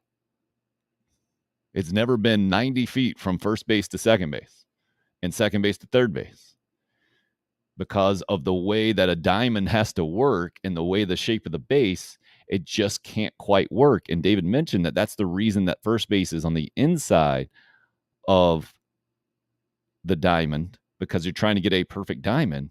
But this article was fascinating, and it's just inches off, right? So, I mean, you really have to be a baseball nerd to find, to even finish the article these days with where my head is. And good stuff. Richard says he definitely remembers the NBA rule about 3 to make 2. Troy, man, it's a small world. Played against David in high school, umpired with him in Skeeza. There we go. Bringing you guys together. That's what unrestricted free agent's all about. Troy says you had to be fouled in the act of shooting. That makes sense. And 3 to get 2. Man, never knew that one. But my point with this article is that the baseball diamond has never been perfect. It's just really odd to me that you would sit the first base in fair territory, have the runner's lane in foul ground, and that's just okay with everybody. It doesn't make any sense. And now that they're actually, the point of this article was that they're moving the base back to where it should have originally been to help create the perfect diamond out there, but that's going to shorten the length. Maybe because they were even making the base bigger, that now it would be that much closer to first base, that base stealers potentially would have a better chance to get there. It's a fascinating article because I just assume, yep, you could do 90 feet, 90 feet, 90 feet. But the way that math works is that you can't do that because you have the square base. And that doesn't quite work because you can, I guess, maybe do it to the middle of the bases, but you can't do it to the edges, because then first and second would be different than second and third. It was fascinating. But a great example of real life ain't perfect. And no one has noticed, or very few people have noticed, inches off from first to second and second to third, as opposed to 90 feet in between the bases. And that's where I get upset about this spirit of the law versus the letter of the law, right? And that's why I think we have to trust, and that's why I'm totally against the robo umps. We got to have people back there to help in not only enforce the rules, but interpret the rules, right? And in those specific instances, like David was talking about, you can't have a robo umpire determine whether or not an out could have been made, right? You're not going to be able to get a track man. And I guess, as I say this, I know we're in 2022, so maybe in the next 5 years, you could get a track man to get a catch radius of a first baseman in a specific instance. And you could say, technically, no, he's outside of that catch radius, so there wasn't a chance to get it out there. How about have a human there and say, nope, he wasn't going to make that catch. Wasn't going to happen. Sorry, we're not going to enforce that rule because of this. And it's very simple. Boom, you move on. You don't have to go to a replay. You don't have to use a ridiculous amount of technology or get the drones involved or the whole thing. Because that's where I feel like that we don't acknowledge we're pointing the direction of a game, baseball specifically, with a robotic strike zone. Great. It gets every single one right. But guess what, man? People are still going to be upset when a ball is this far out and gets called a ball, or a ball touches the strike zone by a millimeter and gets called a strike. You're still going to be upset. And then you need to be upset at someone. You need to have a conversation, as opposed to have someone there with an earpiece that says, sorry, that's what the robot said. Hey, man, I'm with you. I didn't think that was a strike, but hey, my job is just to tell you what signal I get from the overlords of baseball. Like that, is that really what we want? I don't want that at all. At all. So to hear it from David's perspective, an umpire's perspective, and by the way, thank God for umpires, right? Just a absolutely thankless job. There are a lot of thankless jobs out there. And David seems to be doing multiple of those, right? Teacher, coach in high school, and umpire official. I think we might have 3 wrapped in one. There are a lot of thankless jobs out there. Baseball, softball umpires top the list. I mean, just from personal experience, 7-year-old baseball, 9-year-old baseball, there are tough calls, and you are going to hear it. No matter what you call, you're going to have some people unhappy with you. But that's all part of life, man. It's why I really think it's important to have kids in team sports, even if they're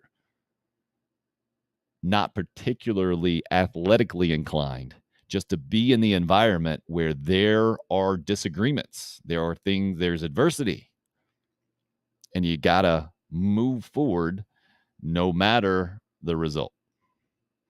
Troy says he's officiated for 25 years, baseball and basketball. Well done, Troy. Good for you, man. And I hope you have a sense of fulfillment of paying the game back. That's the only kind of reasonable explanation I've heard from officials for why they do it, because they feel like the game's been very good to them. They enjoy the game. This is a way they can get back to the game kind of deal and be attached to the game in some kind of way. Because if you're just looking for a part-time job, man, that's not it. So interesting stuff. Glad to get, again, the official perspective from the official on the program, and David Smith there from Pillion High School. Good stuff. Again, to reset the NCAA baseball tournament, super regionals are set. On the video portion of the show, we got the ticker going by with all the scores from last night, and then all the matchups moving forward in the super regionals. There were 4 one-run games on Monday, ended with Stanford coming back. Texas State up a couple of runs with just 3 outs to go on the road against the number 2 national seed to pull off the big upset, and they couldn't get it done. Ben McDonald said it multiple times this weekend. I think he was doing the Knoxville regional, how the greatest thing about baseball is you got to get all 27 outs. It's not a clock, but you always got to get all 27. And I agree with him. That's something that I don't think we even can recognize necessarily.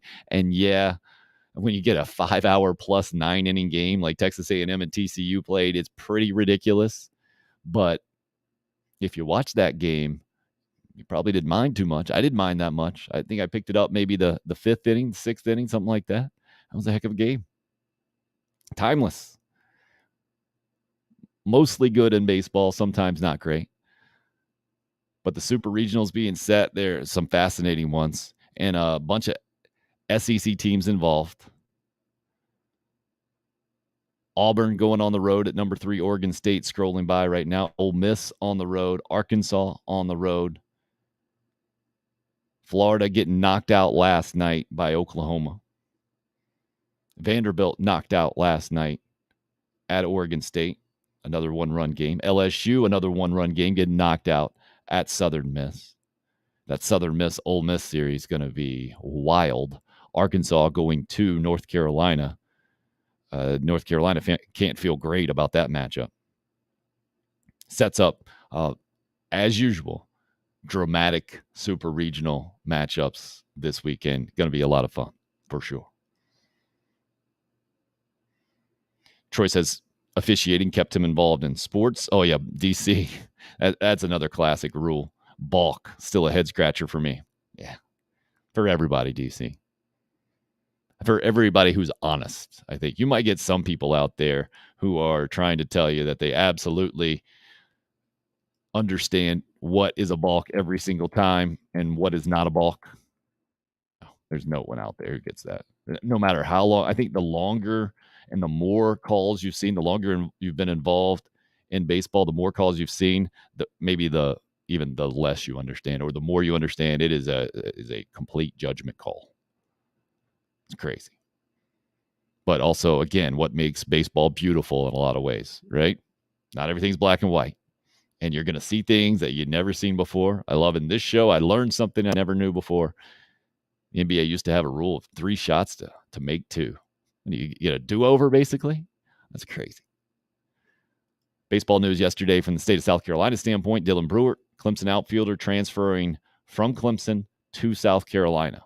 I don't think we've seen that from the baseball perspective. Josh Belk was the example I gave from the football perspective. Recently, didn't work out great for him.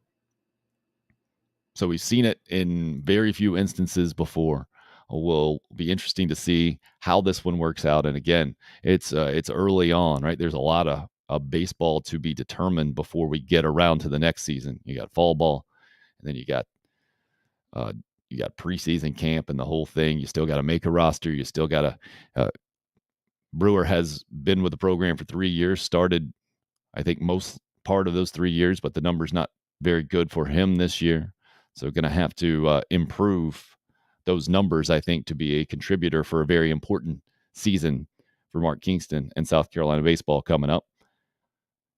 Wanted to make sure that you guys saw the tweet out from Shane Beamer, Carolina head coach, inviting everybody over from the offense to the house last night. And I think the defense ends up at the house tonight. Put out the tweet. See, there's been plenty of talk on Twitter about our helmet combination. Spencer Rattler and Jaheim Bell at my house tonight. They wanted to chime in on the discussion. So he went with the picture of the guys pointing to a white helmet with the garnet block C, but old school look. And in the 4 helmets that are on display on the shelves at Shane Beamer's house, the top one, I think, might have been one of the original helmets. I'm no helmet historian like there's some out there. And there was, again, another article about someone in college football, I think, that has had every, or like it's his goal to have a replica of every single helmet worn by every single major college football or maybe Power 5 college football school. It's crazy. So I don't get into the fashion too much in college football, but there are definitely some looks that I'm a fan of. This helmet, I'll be surprised if Carolina ends up going with this one. Not on the top of my list, but I get it. I'm getting old. You want to, from the coaching perspective, you want to have something that excites your team, but maybe more importantly, that will catch the eye of recruits, right? And you want to have the reputation of being at a program where guys find it exciting and enjoyable to be a part of. And Shane Beamer seems to be doing a tremendous job of that, I think, as good as anybody in the country. Golf news across the country yesterday. Phil Mickelson finally making it official that he is going to play in this LIV series. And $200 million, the price tag connected to that. Also, kind of in conjunction with that news, or a subheader to that in the golf world, is Dustin Johnson resigning from the PGA Tour. It seems to me, completely from the outside looking in, that this has been advised. This is the old, hey, you're going to get fired. You might as well resign to make it look a little bit better. I'm thinking it was, you're going to get banned. You probably can make things better on everyone if you resign. Maybe it's going to take me watching this thing to get more of a read on it, because from the unrestricted free agent part and the money that's attached to this thing, it just seems nearly impossible or really hypocritical for anyone to criticize taking $200 million or $100+ million to go play on a different golf circuit. I mean, that's what really irks me about this conversation as well. Like, these guys are in some sort of position in life other than they've been really good at hitting a ball in a hole, and they've earned millions and millions of dollars on that. And that way we would expect them to somehow not want to go to a place where they can earn even more money on that, or they're guaranteed to earn more money on that. Like, when we have a higher threshold of expectation for professional athletes or professional golfers in this case, that it would be than we have for ourselves. That just seems odd to me. So again, Dustin Johnson on to the LIV series. Don't blame him at all. Phil Mickelson at 51 now, right? Maybe 52. I think he turned 51 right after he won the PGA last year. So I think he might have just turned 52. I mean, again, I get it. You got a ton of money. And it is real easy for those of us who don't to say, how much is enough, guys? But that, what I see as a false narrative right now of PGA Tour good, LIV series bad, and it's 100% and it's black and white on each side, I think that's completely bogus. And wanted to introduce a new segment to the program. Time to get weird. This being an internet show to begin with, straight to the internet, it's kind of weird for an old guy like me who's always been attached to TV or radio. Just the fact that you can say something that you can't say on TV or radio is automatically weird. But I start this segment to point out some things that pop up on the internet that just seem incomprehensible. And I'm going to have to look at my notes here to double check. I had to write this down. I'm thinking if I actually played this clip, then we get dinged on the internet and there are copyright issues, right? Especially with Major League Baseball. I saw that was attached to this. I believe it was yesterday, the Oakland A's game, which, by the way, David Smith mentioned the College World Series softball version. I think they're getting like 12,000 plus, right around there, sellouts in Oklahoma City for these softball College World Series games. A lot of baseball attendance numbers have been brought up over the weekend because regionals had some really big numbers, or some impressive numbers, and they were outdrawing. I think it was the Oakland A's number that I saw brought up the most, which had like 5,000 announced attendance at some of these games. But at one of these games recently, I think it was yesterday, there was a national anthem performance, which reminds me of my 7-year-old who's going to be able to do that. We just did the dress rehearsal for the little all-star team for the first time. They're going to go out on the field. There's going to be the national anthem. They're going to have their names called out, the whole thing. So we wanted to make sure they're going to look like they react in the proper way, let's say. So in general, the national anthem, all four for sure. The Colin Kaepernick situation and the whole thing, just a tiresome issue, I think, in a lot of ways in sports, having kind of lived through that and everything that represented it. To me, that's not the discussion that I like to have around sports a lot. So that's what's attached to me, maybe negatively, from a national anthem thing. This one is just weird. Yesterday, it was a saw performance. She looked like a young lady to me, had kind of like a bow, like a violin bow, and played the national anthem with a saw at the Oakland A's game. Something I never thought I would say, see, or talk about, and yet here we are in the Time to Get Weird segment. Well, now let's bring it back around to the college baseball discussion. We welcome in our next guest, first time in on the program, national champion Gamecock shortstop Bobby Haney joining us. Bobby, thanks for popping in, man. Looking good over there. It looks like you might be on the surface of the sun right now with what's going on behind you. Where are you, sir? I am in my kitchen. It's just a little, it's a lot of white going on, but I like it. Nice work over there. Good lighting. Lighting's key in the video medium that you're joining us on the video streaming. Hear you loud and clear as well. So let's just go broadly, man. What do you think of what you've seen so far, the NCAA tournament, and now rolling into the super regionals? Oh, I love it. Yeah, I think I got Oregon State, so I think everybody's picking Tennessee. So I was kind of shying away from the front runners of all the Tennessee bandwagoners, even though they're exciting. But no, it's exciting. It's amazing. I don't know why there's so many runs being scored. I guess people are just running out of pitching. I know Tennessee doesn't run out of anything, but it's been amazing. I wish it could be like that every weekend I feel like it's almost better than March Madness sometimes. If you're a baseball fan, maybe not if you're just a fan of all sports. But no, it's been incredible. Arkansas is one of my favorites usually. Oregon State. I've obviously sad to not see the Gamecocks, try to get through a regional like last year. But no, it's been amazing. A lot of home runs, a lot of pimping home runs and bat flips, which sometimes gets people upset, but it's been awesome. I'm excited for this weekend too with Supers. So it's gonna be fun.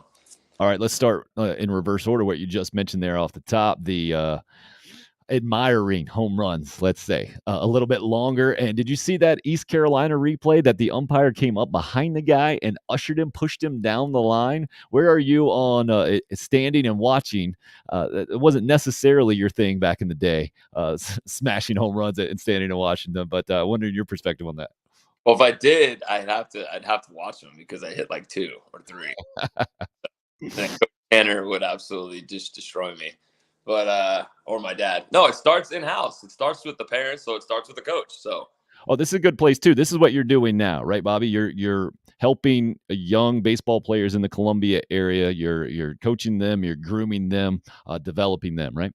Yes, of course. And of course we have to have a relationship with the parents too, because we have to see what type of kid where does the apple fall from? And some parents are crazy and then they don't get it, and some parents that do get it, that's the kids that play center field, catcher, and shortstop, or throw on the mound. So or our team leaders or captains. But yeah, it starts on the mound. It starts at with the coaching staff or with the parents. Like, people are bashing Vitella, the coach for Tennessee, and it's just like at some point it's gotta stop a little bit. You cannot be bat flipping halfway to the mound like Melendez did for Texas against us. Someone's gonna they're just gonna start throwing right at your head, or at the ribs. They're gonna bring in the guy that throws 98, and you're gonna wear it, and then there's gonna be a brawl, and then there's gonna be consequences after that. So it starts with the coaching staff. Of course, the old school coaches, you see it less, I think. But the new school, it's how it is right now. But it eventually is going to have to stop, or else they're going to bring in their closer early on, and something bad is going to happen. I'm surprised there hasn't been any brawls yet, in a bad brawl in college baseball. So, well, did you see that? I think it was a JUCO out in Texas, maybe the pitcher, as the guy's rounding third on the home run, just goes and clotheslines a guy. Basically, something I never thought I'd ever see. That was insane. I'm glad you brought that up. That's crazy. I've never seen anything like that. But I think somebody had an excuse for that or something on Twitter, like why the kid did it or why he should. But I mean, just hit the home run, walk, take 2 steps like Ken Griffey, and then go into your jog. You don't need to pound your chest, take 7 shuffles or secondary leads, whatever you're doing, and then talk to the dugout, and then give the finger to the center fielder. Just jog. Just do the coolest jog of all time. That's all you got to do. So, but hey. Did you see this kid at Oklahoma State that reminded me? Rock Riggio, I think, over the weekends. He took a long time and did a little extracurricular first time, and then he did it again and sprinted all the way around and completely it's sarcastically. Like, it's a tough one for me talking about this stuff often because I want kids to enjoy baseball, right? I think it's really sad that we don't have more kids playing the game because I don't think they understand the joy you can get from it. And yet at the same time, it's also a massive respect thing, right? If you're just trying to make it about you and disrespect your opponent, I got a big problem with that. Yeah, it's borderline. Like, what do we stop? Is it a respect thing? Is it cool? But I feel like the game is also lacking that with commercials and advertising with I haven't seen a Mike Trout commercial in 3 months. I see a Bryce Harper commercial once a month. I don't see any Bryce Harper commercials. And the advertising of the cleats or the bats of Dick's Sporting Goods, that barely comes on TV. And when it does, it's got to be a super regional that's on TV. So the advertising is poor by MLB. And I think the NCAA is better than the MLB right now, or getting more interest from maybe younger kids. And I think that gives kids hope too, because it's easier to get a scholarship in college than it is to play in the big leagues, of course. So I think that's awesome. But then again, we just need some more. We need to make it a little more exciting. I don't know if the time pitch clock thing is going to help your 20 minutes get back to your car and 2 hour, 40-minute game. I don't know if that's going to help the game too much, like they were saying on the radio. But I think just a little more advertising and just make it, I don't know, just maybe less commercials than to speed the game up in the MLB. But it's still exciting to me. And this weekend was, there was a lot of games being won and blown in the 7th and 8th, 9th and 8th. So that was exciting. No doubt about it, man. Just kind of up and down the line. And I mentioned it earlier that I think whenever you have a field of 64 teams and you set it up in a tournament, whatever the format's going to be, basketball, baseball, you're going to get some great games. And fortunately now, because of social media and everything else, I think we have so much more access to being able to watch those games. If not live, then at least we get to see those great moments. Did you ever have an issue? Speaking of that, there was an issue last night, Maryland, UConn. Interference was called at first base. It was pretty you're shaking your head as I tell you. Same deal. That's how you saw it too. Just what is a runner supposed to do, right? I watched it 3 times on Twitter, and the kid was not out of the lane. And what do you want him to do? I don't know what he wants to do. What do they want the kids to do?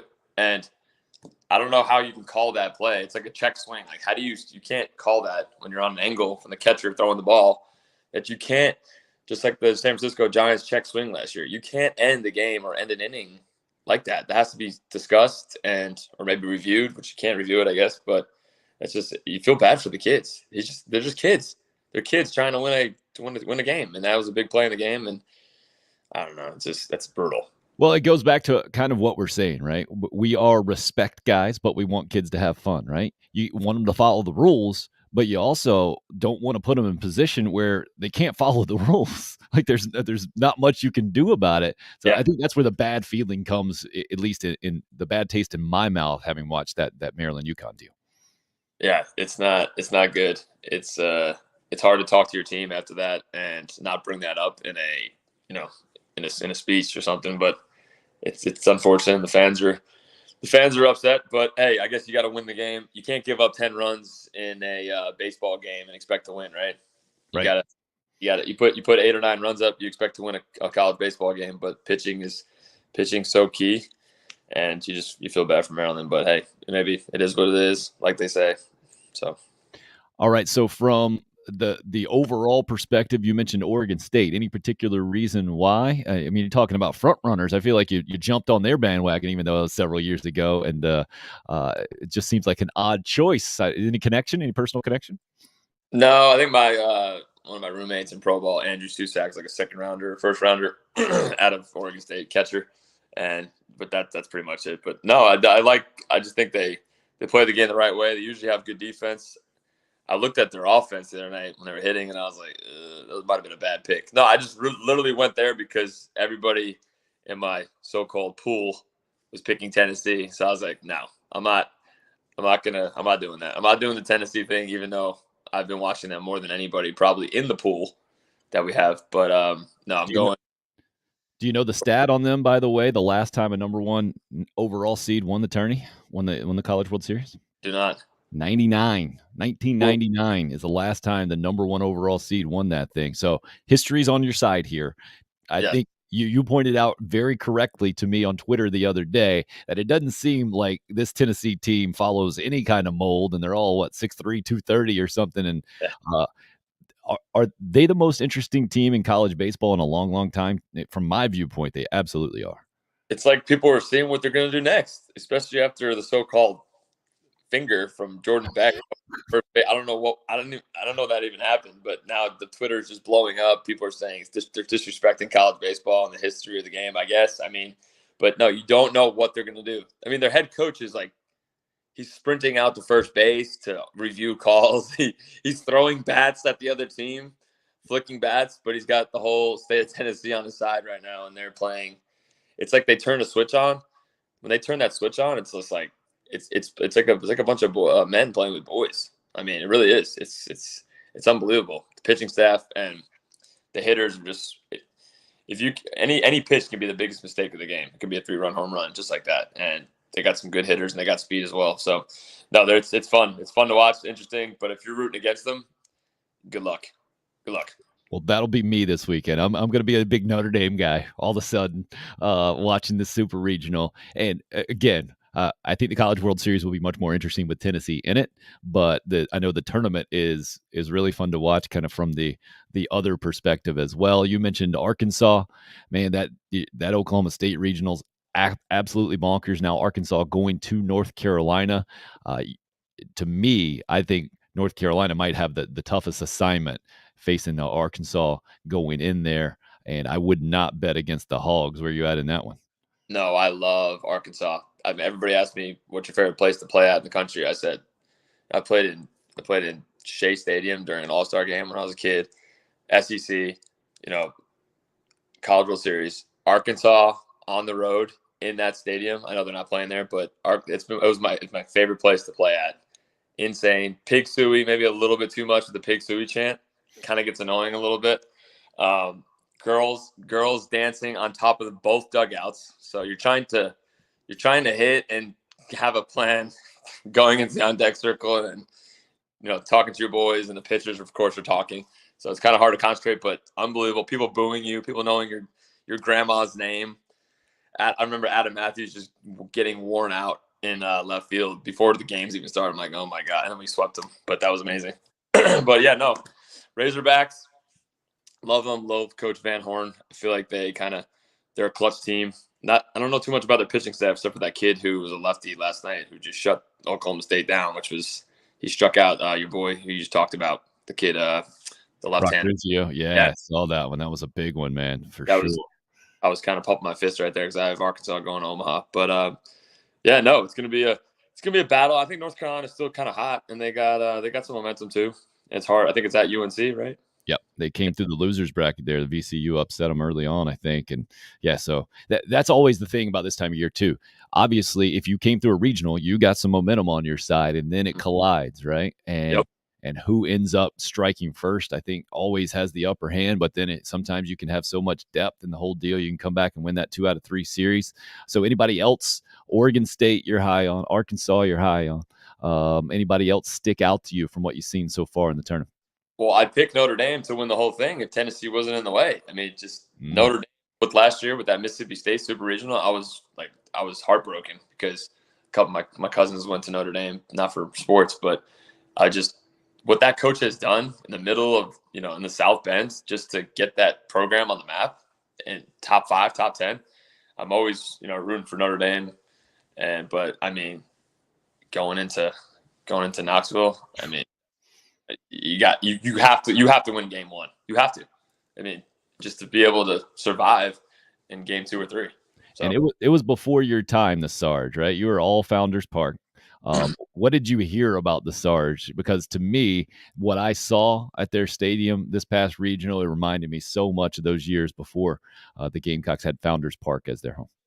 I felt so we took vans from the Sarge over to like the gravel roads of Founders Park because the field was done, but the parking lot wasn't or something. It was obviously August, September.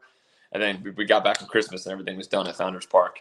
But yeah, no, I remember I was in the locker room for the Sarge for the first few months and taking ground balls. I remember it being like just a fast track. Infield was terrible. It was so fast. It reminded me of Florida Gators. And then the balls were just flying out of there. And like people always said, like, Smoke and Disher and all them just hitting balls. So that was pretty cool. But yeah, I think the biggest thing I was thinking of is the fans being loud at the Sarge. And I could kind of picture their voices going off the sides of the buildings, like just echoing. I can kind of feel the energy if people were there, but it was just Coach Tanner just screaming at us for a couple of practices, and we went to Founders, and then new stadium was born. So. And the national championship followed, and the whole deal, and here you are, still back in Columbia, and still very much a part of baseball. How did that whole process go down from your decision-making process about the future? I know it was right after pro ball. Yeah, just got a chance at second base with San Francisco Giants in high A ball. Finally gave me a shot, starting job, and hit 260, and they're like, that's it, man. We can't keep keeping you in high A, 260 with no stolen bases, blah, blah, blah is not enough. We got to let you go. Then independent ball, didn't do well in Canada and independent ball. And I was like, this is it. I mean, this is enough. This is enough. And plus it's just so much wear and tear. You got to give the guys credit who've been through the league. I mean, been through the minors and are in the big leagues. I mean, Whit Merrifield is just the absolute grinder of them all. I mean, people don't realize what he did in the minor leagues, like staying there for 7 years. I saw him in Omaha, when he was in the minor leagues too, while he's playing for the Storm Chasers or whatever they're called. I'm like, dude, just brutal. Hang on, man. You're doing awesome. But yeah, it just off. And then wrote a book about the College World Series and stuff. So I did that a little bit with clinics and stuff, and then just saw these kids getting taught just so poorly in travel baseball, which is fine, right? But I think people are looking for it's 2022. It's not where my dad is coaching anymore, where he doesn't know anything about baseball. So me and my buddy stepped in and we started a program, Garnet Black Baseball, and it's taken off now. Be careful what you wish for. And now we got 90 parents and 100 kids and lessons every week, and other coaches are doing lessons, and we're looking for a facility. We got a field, but yeah, no, it's really rewarding seeing a 10-year-old jump and make that adjustment with his swing and with a ground ball, and all the Dominican references I always tell people with pro ball, and just everything. And that's why I do it. It's very rewarding, and it's kind of all I know, right? I'm not an accountant. I'm not an office guy. I'm not a waiting list on a college baseball coach. But I'm a coach of young kids, and we're loving it. And we just keep on doing it. So. Good stuff, man. I know the Columbia area appreciates it for sure, even if those 90 parents don't tell you enough. I'm sure they appreciate it. What's one Dominican baseball line you can give us, maybe to help the young kids out there? Is there one that you use more than others, or is there a specific message that's attached to that typically?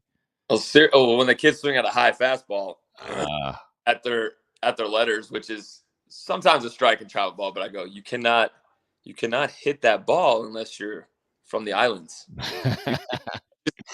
Yeah, you're from Colombia. You're from Colombia. You are not. You're not quite Dominican, Poppy. That's what I usually say, and then the parents start cracking up and like, yeah, that's kind of true. So we always tell our hitters, high velocity, hunt down.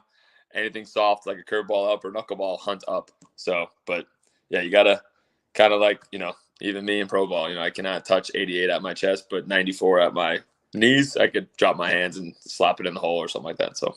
Good stuff, man. You said Garnet and Black Baseball. Is there a best way to get in touch with you if anybody's listening out there? Yeah, Facebook page, Garnet Black Baseball or Bobby Haney Baseball. We do camps around the summertime too. So yeah, we got a lot of interest and stuff, and doing a good thing, hopefully. So yeah, we're on our way. Good stuff, man. I'm right there with you, coaching my 9 and 7-year-old. We got a 7-year-old all-star game going tonight, and I think one thing that you can take away, because you don't have the kids yet, you certainly don't have them that age, right? So one thing, I got a nephew right in between, so I got 9, 8, and 7. They're all playing baseball, and it's the show that they're into, the video game, that I think has really helped them get into baseball in a lot of ways. I mean, they were doing like a fantasy draft. I guess there's a version team on the show of like all-time players, right? So they're talking about, well, am I going to put Ted Williams in my outfield? I don't know. I might have to put Mike Trout in there. So I'm encouraged overall about baseball growing. I know that maybe the national picture and the marketing and the whole thing, I'm with you on that. But I'm still hopeful that baseball can be strong for the years. And it's guys like you that it's going to make it happen as well. Yeah, I think MLB The Show, that's great. The kids know the players. They're in the game. They're excited about the game. I think just the one thing we're missing too is just watch the game. If you don't want MLB's long, so watch the regionals.